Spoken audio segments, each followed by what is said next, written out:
సంవత్సరాల క్రితమే మరి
మీడియా మిత్రులందరికీ కూడా నమస్కారం. ఈరోజు తెలంగాణ భవన్లో ఏర్పాటు చేసిన ఈ ప్రత్యేకమైన మీడియా సమావేశాన్ని వీక్షిస్తున్న తెలంగాణ ప్రజలందరికీ కూడా మరొకసారి హృదయపూర్వక ధన్యవాదాలు. అదేవిధంగా మరి బహుజన పోరాట యోధుడు 400 సంవత్సరాల క్రితమే మరి ఆనాడు మొఘలు చక్రవర్తులను ఎదిరించి గోల్కొండ సామ్రాజ్యాన్ని 9 నెలలు ఏలిన ఒక గొప్ప తెలంగాణ ముద్దుబిడ్డ, కిలాషాపూర్లో జన్మించిన ముద్దుబిడ్డ శ్రీ సర్దార్ సర్వాయి పాపన్న గారి జన్మదిన శుభాకాంక్షలు మీ అందరికి కూడా తెలుపుతా ఉన్నాం. ఇక మిత్రులారా, మరి రాష్ట్రంలో అటెన్షన్ డైవర్షన్ రాజకీయం చాలా జోరుగా జరుగుతూ ఉన్నది. గాంధీ భవన్, గ్రహచార భవన్ దీని వేదికగా ఒక రాజకీయం జరుగుతుంటే, మరోవైపు డాక్టర్ బిఆర్ అంబేద్కర్ సచివాలయంలో మరి మీడియా సాక్షిగా మరొక అటెన్షన్ డైవర్షన్ రాజకీయం జరుగుతూ ఉన్నది. ఇక వీటన్నిటిని తలదన్నే విధంగా గౌరవ ముఖ్యమంత్రి దాదాపుగా ఇప్పటికీ 15 పబ్లిక్ మీటింగులు పెట్టిండు.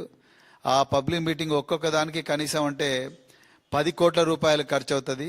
ఆ 10 కోట్ల రూపాయలు ఖర్చు పెట్టి ఆయన చేస్తున్న పబ్లిక్ మీటింగ్ యొక్క ప్రధానమైన లక్ష్యం ఏంటంటే కేసీఆర్ గారిని విమర్శించడం. అంతే.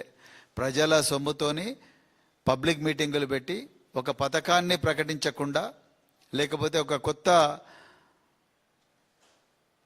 నిర్మాణానికి అంకురార్పణ చేయకుండా వారు కేవలం మరి కేసీఆర్ గారిని, కేటీఆర్ గారిని, హరీష్ రావు గారిని తిట్టడమే, బీఆర్ఎస్ పార్టీని తిట్టడమే ధ్యేయంగా పెట్టుకొని మరి పబ్లిక్ మీటింగ్ పెడుతున్నారు రేవంత్ రెడ్డి గారు. అయితే ప్రధానంగా ఈరోజు సమావేశం కళ్యాణ లక్ష్మి షాదీ ముబారక్ మీద నిన్న గౌరవ మంత్రులు,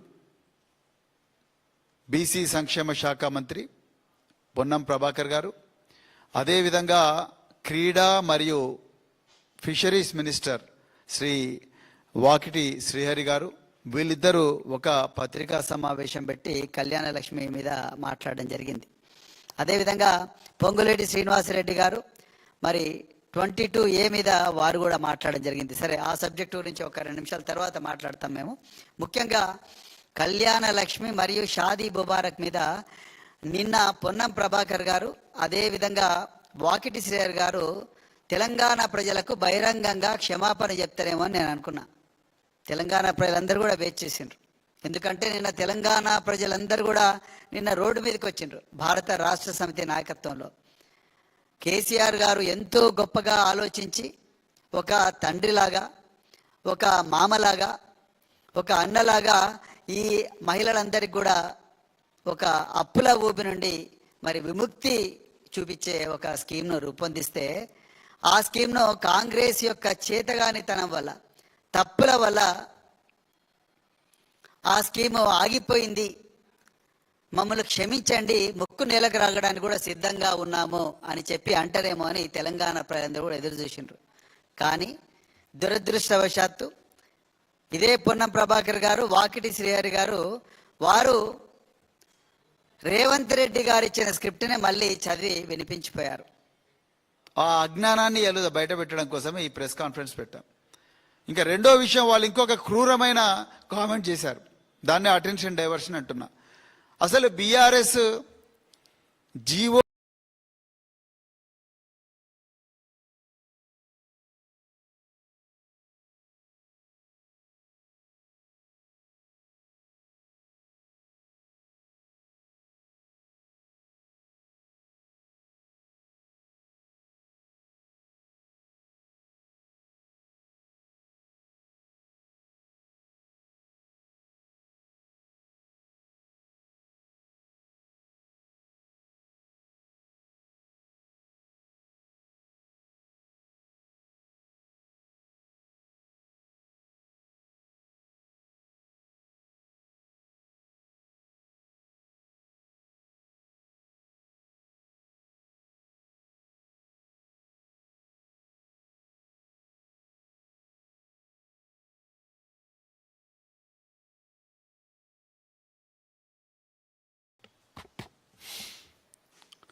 మీడియా మిత్రులందరికీ కూడా నమస్కారం. ఈరోజు తెలంగాణ భవన్లో ఏర్పాటు చేసిన ఈ ప్రత్యేకమైన మీడియా సమావేశాన్ని వీక్షిస్తున్న తెలంగాణ ప్రజలందరికీ కూడా మరొకసారి హృదయపూర్వక ధన్యవాదాలు. అదేవిధంగా మరి బహుజన పోరాట యోధుడు 400 సంవత్సరాల క్రితమే మరి ఆనాడు మొఘలు చక్రవర్తులను ఎదిరించి గోల్కొండ సామ్రాజ్యాన్ని 9 నెలలు ఏలిన ఒక గొప్ప తెలంగాణ ముద్దుబిడ్డ, కిలాషాపూర్లో జన్మించిన ముద్దుబిడ్డ శ్రీ సర్దార్ సర్వాయి పాపన్న గారి జన్మదిన శుభాకాంక్షలు మీ అందరికి కూడా తెలుపుతా ఉన్నాం. ఇక మిత్రులారా, మరి రాష్ట్రంలో అటెన్షన్ డైవర్షన్ రాజకీయం చాలా జోరుగా జరుగుతూ ఉన్నది. గాంధీ భవన్, గ్రహచార భవన్ దీని వేదికగా ఒక రాజకీయం జరుగుతుంటే, మరోవైపు డాక్టర్ బిఆర్ అంబేద్కర్ సచివాలయంలో మరి మీడియా సాక్షిగా మరొక అటెన్షన్ డైవర్షన్ రాజకీయం జరుగుతూ ఉన్నది. ఇక వీటన్నిటిని తలదన్నే విధంగా గౌరవ ముఖ్యమంత్రి దాదాపుగా ఇప్పటికీ 15 పబ్లిక్ మీటింగులు పెట్టిండు. ఆ పబ్లిక్ మీటింగ్ ఒక్కొక్క దానికి కనీసం అంటే 10 కోట్ల రూపాయలు ఖర్చు అవుతుంది. ఆ 10 కోట్ల రూపాయలు ఖర్చు పెట్టి ఆయన చేస్తున్న పబ్లిక్ మీటింగ్ యొక్క ప్రధానమైన లక్ష్యం ఏంటంటే కేసీఆర్ గారిని విమర్శించడం. అంతే. ప్రజల సొమ్ముతోని పబ్లిక్ మీటింగులు పెట్టి ఒక పథకాన్ని ప్రకటించకుండా, లేకపోతే ఒక కొత్త నిర్మాణానికి అంకురార్పణ చేయకుండా వారు కేవలం మరి కేసీఆర్ గారిని, కేటీఆర్ గారిని, హరీష్ రావు గారిని తిట్టడమే, బీఆర్ఎస్ పార్టీని తిట్టడమే ధ్యేయంగా పెట్టుకొని మరి పబ్లిక్ మీటింగ్ పెడుతున్నారు రేవంత్ రెడ్డి గారు. అయితే ప్రధానంగా ఈరోజు సమావేశం కళ్యాణ లక్ష్మి షాదీ ముబారక్ మీద నిన్న గౌరవ మంత్రులు, బీసీ సంక్షేమ శాఖ మంత్రి పొన్నం ప్రభాకర్ గారు, అదేవిధంగా క్రీడా మరియు ఫిషరీస్ మినిస్టర్ శ్రీ వాకిటి శ్రీహరి గారు, వీళ్ళిద్దరూ ఒక పత్రికా సమావేశం పెట్టి కళ్యాణ లక్ష్మి మీద మాట్లాడడం జరిగింది. అదేవిధంగా పొంగులేటి శ్రీనివాసరెడ్డి గారు మరి 22A మీద వారు కూడా మాట్లాడడం జరిగింది. సరే, ఆ సబ్జెక్టు గురించి ఒక 2 నిమిషాల తర్వాత మాట్లాడతాం మేము. ముఖ్యంగా కళ్యాణ లక్ష్మి మరియు షాదీ ముబారక్ మీద నిన్న పొన్నం ప్రభాకర్ గారు, అదేవిధంగా వాకిటి శ్రీహరి గారు తెలంగాణ ప్రజలకు బహిరంగంగా క్షమాపణ చెప్తారేమో అని నేను అనుకున్నా. తెలంగాణ ప్రజలందరూ కూడా వేచి చేసిండ్రు. ఎందుకంటే నిన్న తెలంగాణ ప్రజలందరూ కూడా నిన్న రోడ్డు మీదకి వచ్చిండ్రు. భారత రాష్ట్ర సమితి నాయకత్వంలో కేసీఆర్ గారు ఎంతో గొప్పగా ఆలోచించి ఒక తండ్రిలాగా, ఒక మామలాగా, ఒక అన్నలాగా ఈ మహిళలందరికీ కూడా ఒక అప్పుల ఊబి నుండి మరి విముక్తి చూపించే ఒక స్కీమ్ను రూపొందిస్తే, ఆ స్కీమ్ను కాంగ్రెస్ యొక్క చేతగానితనం వల్ల, తప్పుల వల్ల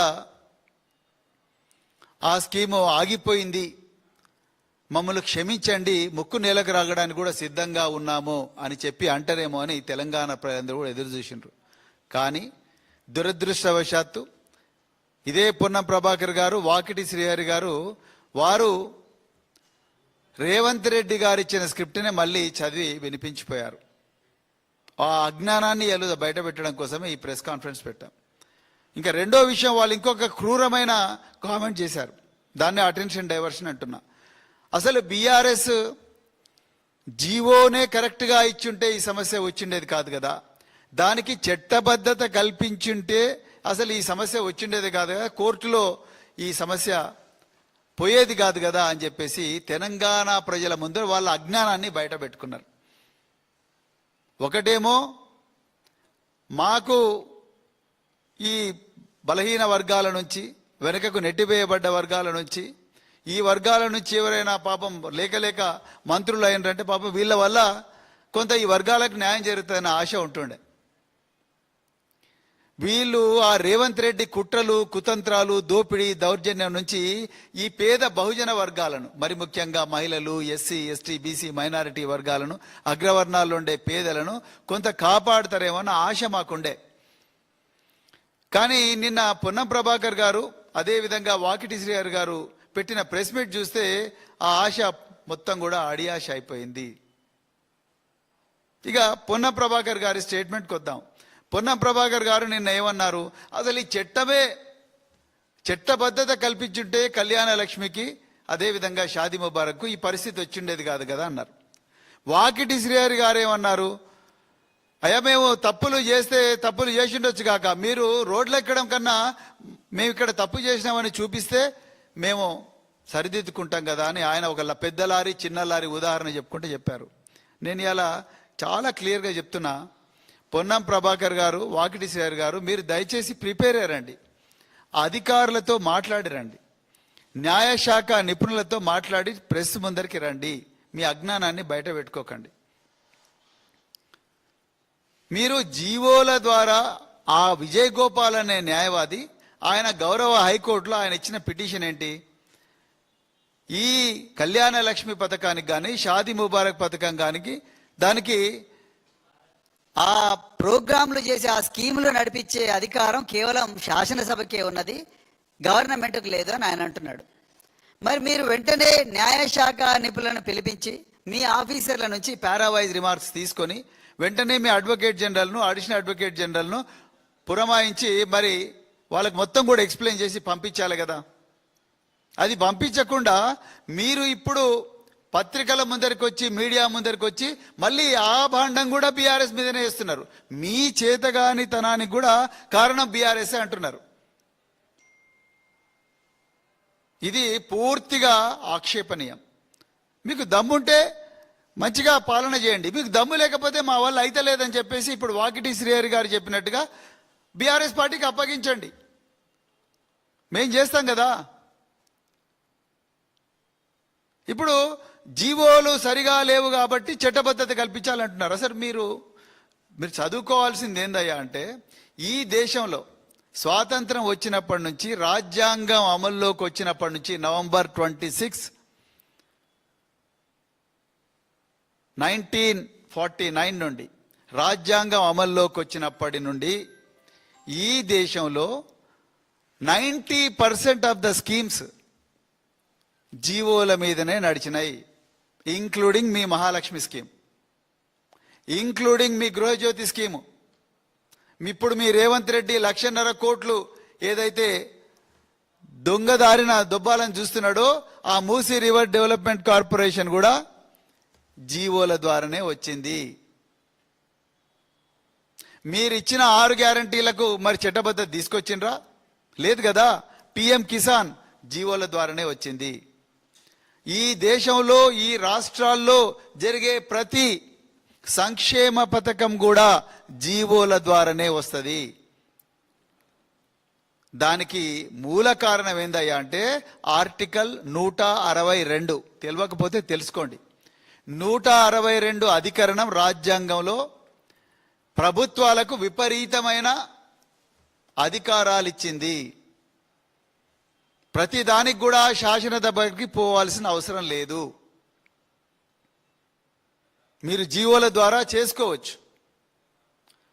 ఒక్కటే మీరు తీసుకోవాల్సిన జాగ్రత్త ఏంటయ్యా అంటే, మీరు ప్రతి సంవత్సరం కూడా ప్రజల నుంచి ఎన్ని పన్నులు వసూలు చేస్తున్నారు, ఆ వసూలు చేసిన పన్నులు ఖజానాల్లోకి ఎట్లా వస్తున్నాయి, ఆ ఖజానాలో ఉన్న డబ్బులను ఏ విధంగా ఖర్చు పెట్టాలి అన్న విషయాన్ని బడ్జెట్ రూపంలో మీ ఆర్థిక శాఖ మంత్రి కానీ, మీ ముఖ్యమంత్రి కానీ, లేకపోతే మీ ద్వారా గవర్నర్ కానీ ఎవరు ప్రవేశపెట్టినా శాసనసభ దాన్ని ఆమోదిస్తే చాలు.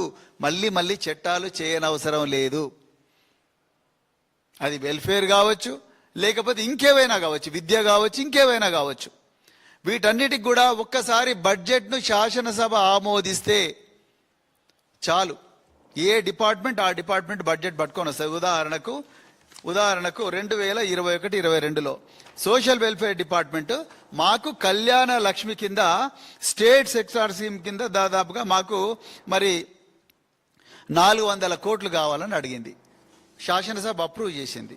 అదేవిధంగా గిరిజన సంక్షేమ శాఖ మాకు 200 కోట్లు కావాలని రిక్వెస్ట్ చేసినారు. వెంటనే శాసనసభ దీన్ని అప్రూవ్ చేసింది. అంటే ఒక్కసారి శాసనసభ ఈ బడ్జెట్ డాక్యుమెంట్ను అప్రూవ్ చేస్తే మీకు మళ్ళీ చట్టబద్ధత ఉండాల్సిన అవసరం లేదు. ఈ కామన్ సెన్స్ లేకుండా మీరు మీడియా ముందరికి వచ్చిండ్రు. అయ్యా నేను ఇప్పుడు ఏం అడుగుతున్నా అంటే, మరి మీరు మీ ఆఫీసర్లకు ఆ న్యాయవాది జూలై నెలలో ఎప్పుడైతే ఈ కళ్యాణ లక్ష్మి షాదీ ముబారక్ చట్టబద్ధత లేదు అని చెప్పిర్రో, ఆ న్యాయవాది కోర్టులో పిటిషన్ వేయగానే మీకు ఫోన్ కాల్ వచ్చింది. నాకు వచ్చిన సమాచారం చెప్తున్నా. వచ్చిన వెంటనే మీ అధికారులు ఆగమేఘాల మీద పారావైజ్ రిమార్క్స్ కూడా ఇచ్చిండ్రు అనేది మా బీఆర్ఎస్ పార్టీకి వచ్చిన సమాచారం. మరి ఆ పారావైజ్ రిమార్క్స్ అని వచ్చిన తర్వాత కౌంటర్ దాఖలు చేయాల్సిన సమయంలో మీరు సెక్రటరియేట్కు పంపించుకున్నారు. సెక్రటరియేట్లో ఈ కౌంటర్ను అప్రూవ్ చేయాల్సింది లా డిపార్ట్మెంట్. ఈ లా డిపార్ట్మెంట్ ఎందుకు చేయలేదు అనేది మొదటి ప్రశ్న. ఈ లా డిపార్ట్మెంట్ కంట్రోల్లో ఎవరెవరు ఉన్నారు? అడిషనల్ అడ్వకేట్ జనరల్ ఉన్నాడు, గవర్నమెంట్ ప్లీడర్స్ అందరు ఉన్నారు. మరి ఈరోజు న్యాయశాఖ ఎవరి ఆధీనంలో ఉన్నది? గౌరవ ముఖ్యమంత్రి రేవంత్ రెడ్డి గారి ఆధీనంలో ఉన్నది. ఇలా బీసీ వెల్ఫేర్ నుంచి కానీ, ఎస్సీ వెల్ఫేర్ నుంచి కానీ, మైనారిటీ వెల్ఫేర్ నుంచి కానీ, గిరిజన సంక్షేమ శాఖ నుంచి కానీ ఈ రిమార్క్స్ అన్ని పోయిన తర్వాత కౌంటర్ అంతా రెడీ అయిపోయిన తర్వాత కౌంటర్ను ఆపమని చెప్పింది ఎవరు? ఇది మీరు ప్రజలకు చెప్పాలి, పొన్నం ప్రభాకర్ గారు. రెండవది, గౌరవ న్యాయమూర్తి గారు 4 సార్లు అవకాశం ఇచ్చినా కూడా మీ అడిషనల్ అడ్వకేట్ జనరల్ కానీ ఎందుకు రెడీగా ఉన్న కౌంటర్ను దాఖలు చేయలేదు? అడిషనల్ అడ్వకేట్ జనరల్ ఎట్లాగో బీసీ సంక్షేమ శాఖ మంత్రి కంట్రోల్లో ఉండరు, గిరిజన సంక్షేమ శాఖ మంత్రి కంట్రోల్లో ఉండరు. వాళ్ళందరూ కూడా ముఖ్యమంత్రి గారి కంట్రోల్లో ఉంటారు. ఎందుకంటే ముఖ్యమంత్రి కిందనే న్యాయశాఖ వస్తుంది. మరి ఈ అడిషనల్ అడ్వకేట్ జనరల్ కానీ ఈ కోర్టులో కౌంటర్ దాఖలు చేయకూడదు అని ఆదేశాలు ఇచ్చిన మంత్రి ఎవరు?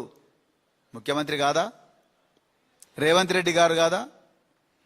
గత 9 నెలల నుంచి మళ్ళీ కొత్తగా వెరిఫై చేయాలి అని చెప్పి జిల్లా కలెక్టర్లకు ఆదేశాలు ఇచ్చింది ఎవరు? పేపర్ మీద ఏమి ఉండవు, కానీ వీళ్ళెవరు ఆ పని చేయడం లేదు. అడిషనల్ అడ్వకేట్ జనరల్ ఎందుకు కౌంటర్ దాఖలు చేయలేదు?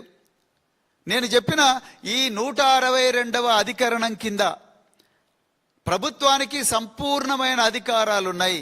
జీవోల ద్వారానే అన్ని స్కీములు నడిపించవచ్చు అనేది స్పష్టంగా రాజ్యాంగంలో ఉన్నప్పటికీ కూడా 1955లోనే Ram Jawaya versus state of Punjab లో చాలా స్పష్టంగా గౌరవ సుప్రీంకోర్టు తీర్పు ఇచ్చినప్పటికీ కూడా మీ అడిషనల్ అడ్వకేట్ జనరల్ నోట్ల నుంచి మాటలు ఎందుకు రాలేదు? నోట్ల మాటలు సరే, అసలు ఆయన కోర్టుకే పోలేదు. 4 సార్లు అసలు కోర్టుకే పోలేదు.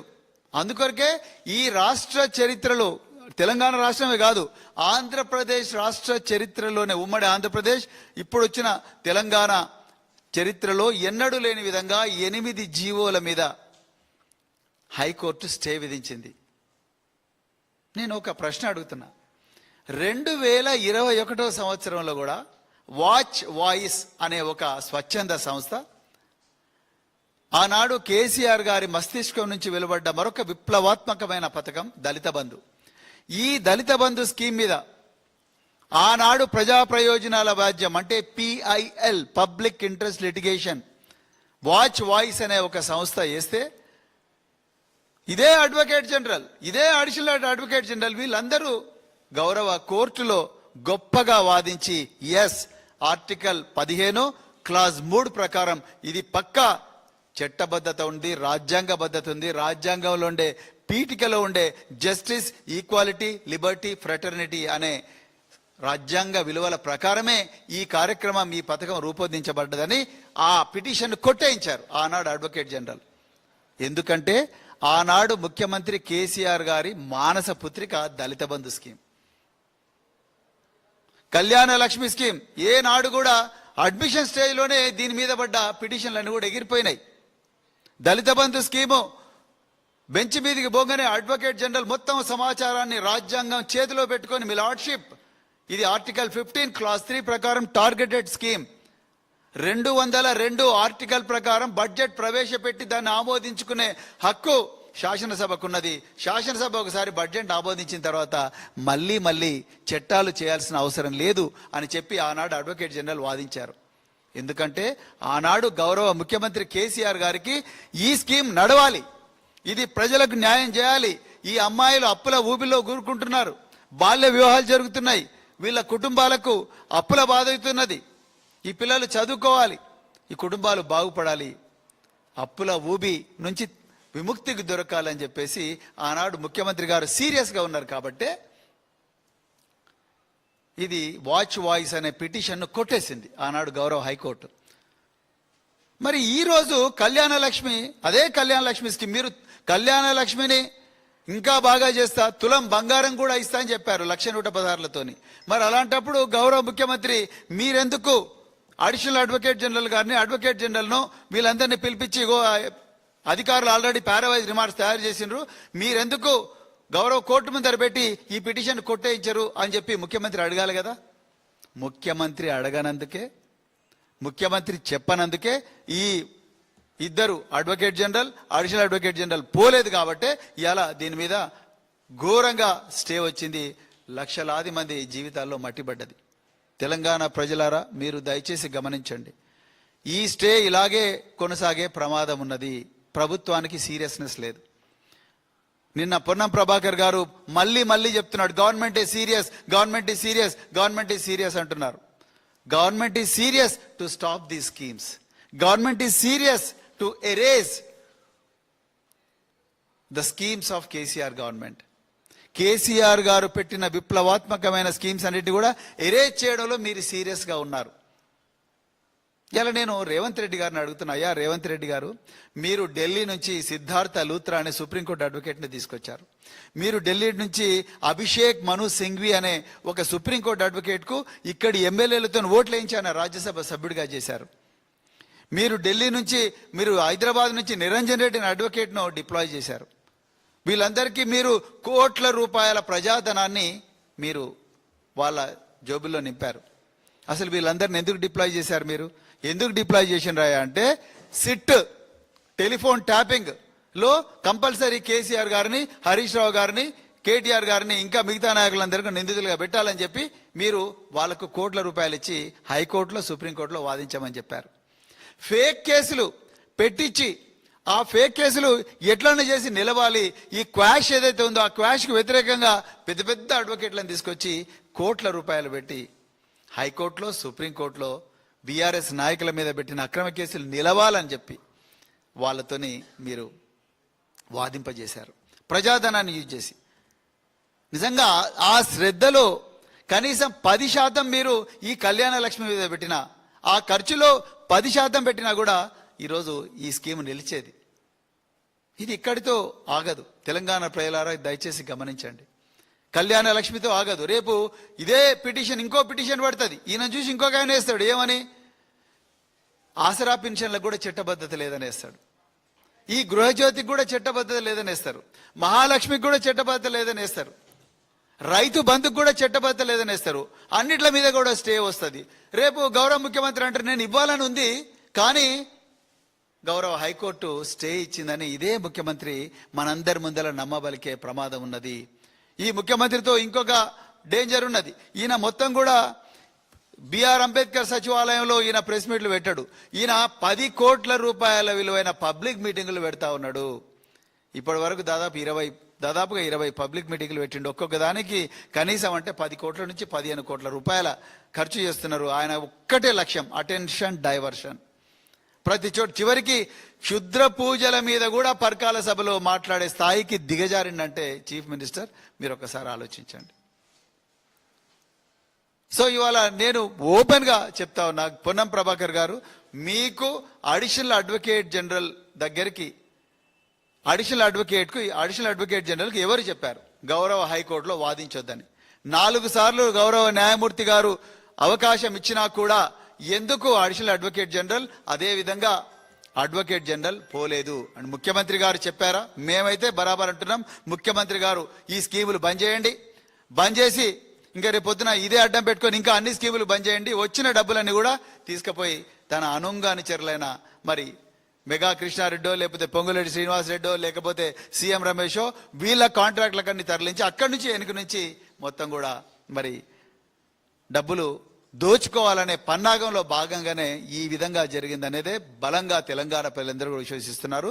అందుకొరకే మీరు మళ్ళొకసారి ప్రెస్ మీట్ పెట్టానా బహిరంగంగా క్షమాపణ చెప్పాలి. అదేవిధంగా ఇది పూర్తిగా న్యాయశాఖ వైఫల్యం. ఈ న్యాయశాఖ వైఫల్యమైనప్పుడు న్యాయశాఖ గౌరవ ముఖ్యమంత్రి దగ్గరే ఉంది. రేవంత్ రెడ్డి గారు, మీరు బహిరంగంగా క్షమాపణ చెప్పాలి తెలంగాణ ప్రజలకు. ఈ కళ్యాణ లక్ష్మి స్కీమ్ మీద స్టే వచ్చింది మీ వైఫల్యం వల్లనే. ఎందుకంటే ఆర్టికల్ 162 చాలా క్లియర్గా చెప్తుంది, ప్రభుత్వానికి అన్ని హక్కులు ఉన్నాయి. కానీ ఆ హక్కులు ఉన్నాయన్న విషయం కూడా మీకు తెలుసో నాకు తెలియదు కానీ మీకు తెలిసిందంత ఒకటే, బీఆర్ఎస్ పార్టీ మీద అక్రమ కేసులు పెట్టాలి, దాని మీద కోట్ల రూపాయలైన ఖర్చు పెట్టి ఈ పార్టీని బదనాం చేయాలని మీరు ప్రయత్నం చేస్తున్నారు. చివరికి మీ చేతగానితనాన్ని కూడా మళ్ళీ మాకే ఆపాదించే కుట్ర మీరు చేస్తూ ఉన్నారు. దీన్ని పూర్తిగా బీఆర్ఎస్ పార్టీ ఖండిస్తూ ఉన్నది. ఇక రెండవది చివరిది, మరి పొంగులేటి శ్రీనివాసరెడ్డి గారు నిన్న ఇంకొక మినిస్టర్ పెట్టారు. ఆయన ఇగో ఈ టాల్ నెంబర్ ఇచ్చారు, టాల్ నెంబర్ 1800599478. ఇది పొంగులేటి శ్రీనివాసరెడ్డి గారు ఇచ్చిన టాల్ నెంబర్. అయ్యా పొంగులేటి శ్రీనివాసరెడ్డి గారు, దీంట్లో టాల్ ఫ్రీ నెంబర్ అని మీరు నిన్న చెప్పారు. ఇందులో నేను ఆర్ తీసేస్తున్నాను. ఇది టాల్ ఫ్రీ నెంబర్. మీరు 22A తీసుకొచ్చింది మీరే. 22Aను పెద్ద ఎత్తున తెలంగాణలో 60% గృహాలకు ఇంప్లిమెంట్ చేసింది మీరే. ఇలా ఈ తెలంగాణలో ఏ కలెక్టర్ని అడిగినా చెప్తారు, రెవెన్యూ మినిస్టర్ గారు మౌఖికంగా ఆదేశాలు ఇచ్చారు. అందుకొరకే మేము ఎంఆర్ఓలందరినీ పిలిపించి దిడ్డంగా మొత్తం కూడా పట్టా భూములను 22A కింద పెట్టినాం. తెలంగాణలో ఇందిరమ్మ ఇళ్ళన్నీ కూడా 22A కిందకి మీరు తీసుకొచ్చినట్టే పేద ప్రజల నుంచి కూడా రాబందుల్లాగా, వాళ్ళ జలగల్లాగా వాళ్ళ రక్తం పీల్చడం కోసమే ఈ 22Aలో మీ ఆదేశాల మేరకు మీ కలెక్టర్లు మీ రెవెన్యూ అధికారులు పెట్టిర్రు. ఇప్పుడు అంతా చేసి మీరేం చెప్తున్నారు, టాల్ ఫ్రీ నెంబర్ ఉంది, దీనికి కాల్ చేయండి మీ భూములన్నీ రిలీజ్ చేస్తామంటున్నారు. ఇది టాల్ ఫ్రీ నెంబర్ కాదు శ్రీనివాసరెడ్డి గారు, ఇది టాల్ ఫ్రీ నెంబర్. ఆర్ తీసేయండి, టాల్ ఫ్రీ నెంబర్ ఇది. అంటే ఎట్లయితే హైవేల మీద టాల్ గేట్స్ ఉంటాయో, ప్రతి వాహనం నుంచి కూడా ట్యాక్స్ ఎట్లయితే కలెక్ట్ చేస్తారో, మీరు ఈ టాల్ ఫ్రీ నెంబర్కు కాంటాక్ట్ చేసిన వెంటనే ఇగో నీ భూమి 22Aలో ఉన్నది, మాకు